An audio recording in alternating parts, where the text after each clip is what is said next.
The hijab is a very sensitive topic and one of the most controversial ones in the life of a Muslimah. It is a term most of us have defined to suit our nafs. This is because as women, we have a natural inclination to show our beauty. We want to be attractive and complimented. That is why we usually spend a large chunk of our income on clothes and beauty products, turning the fashion industry into one of the most lucrative in the whole world. This makes it even more difficult to cover up by wearing the correct hijab after spending so much money, time and effort. We Muslimas nowadays might be seen doing every good deed except wearing the hijab properly. We would pray tahajjud, give sadaqah, volunteer in masajid, cater for orphans, memorize the Quran, etc. But when it comes to dressing, we cut corners and dress according to our desires. The reason probably is because we treat the hijab issue as it being another sin. But remember, Adam alayhi salam was taken out of Jannah for just a sin. It wasn't because he was a bad human. How do we know this hijab we are doing it's not the one that will take us to Jahannam? And how are we sure those good deeds we are doing are accepted? Are we choosing to disobey Allah willingly? The Prophet ﷺ had already prophesied when he said, "During the last days of my ummah, there will be women who are clothed but naked, that is, their shapes will be showing, with something on their heads like the humps of camels. Curse them, for they are cursed." This hadith should scare any believing woman. Any sin in which its recompense is Jahannam is from the kaba'irs, that is the great sins, which istighfar alone does not erase. Imagine committing a great sin every single day. What will our scale of bad deeds look like? We shouldn't feel secure from this curse of the Prophet ﷺ, even when we try to wear attires we consider decent. It isn't about what we consider, but what Allah and His Messenger have commanded us to wear. Allah subhanahu wa ta'ala tells us in Surah Al-Ahzab, verse 36, that وَمَا كَانَ لِمُؤْمِنٍ وَلَا مُؤْمِنَةٍ إِذَا قَضَى اللَّهُ وَرَسُولُهُ أَمْرًا أَن يَكُونَ لَهُمُ الْخِيَرَةُ مِنْ أَمْرِهِمْ وَمَنْ يَعْصِ اللَّهَ وَرَسُولَهُ فَقَدْ ضَلَّ ضَلَالًا مُبِينًا.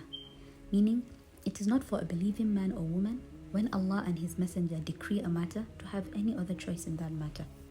Indeed, whoever disobeys Allah and His Messenger has clearly gone far astray. So sister, those dresses that show our necks or curves but still cover most of our skins are not what Allah and His Messenger commanded us to wear. Similarly, when we wear tiny veils with our abayas and the shape of our chests are clearly defined, that is not the correct hijab. Or when we wear abayas with striking colors and patterns, paired with makeup that makes us look glamorous and turn heads.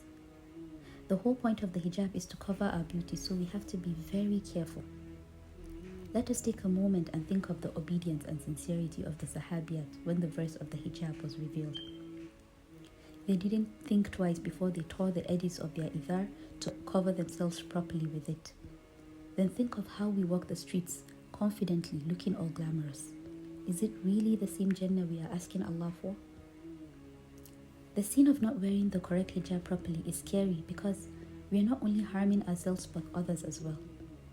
Every male non-mahram that turns to admire us gets a share of the sin. We might be in a class making istighfar, but someone is admiring our made-up faces and perfectly stoned clothes.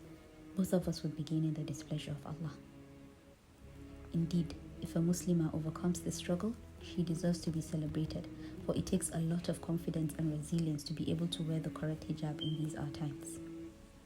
But just like other struggles, this too can be overcome with the help of Allah, and we have listed out some practical points. Number 1, let's learn about the obligation of hijab and how to adorn it properly. All the scholars of the Sunnah have unanimously agreed that there are 7 conditions of a correct hijab.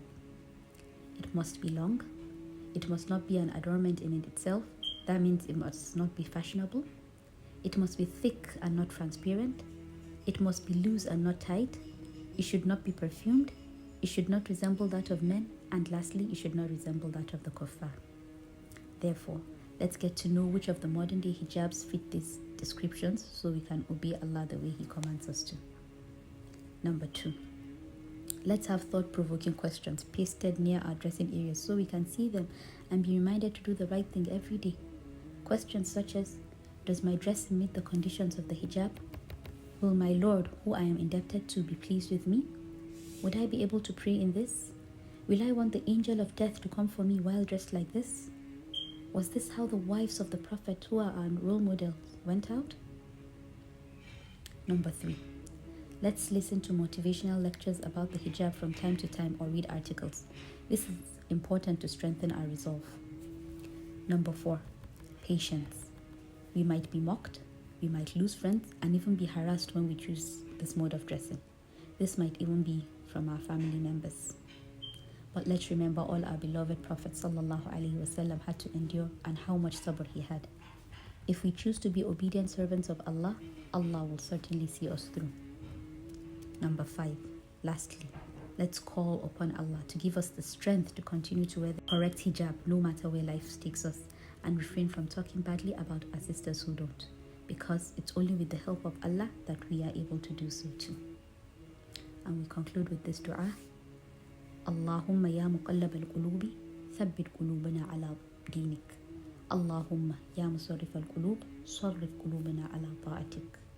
O Allah, the turner of hearts, make our hearts steadfast upon your deen.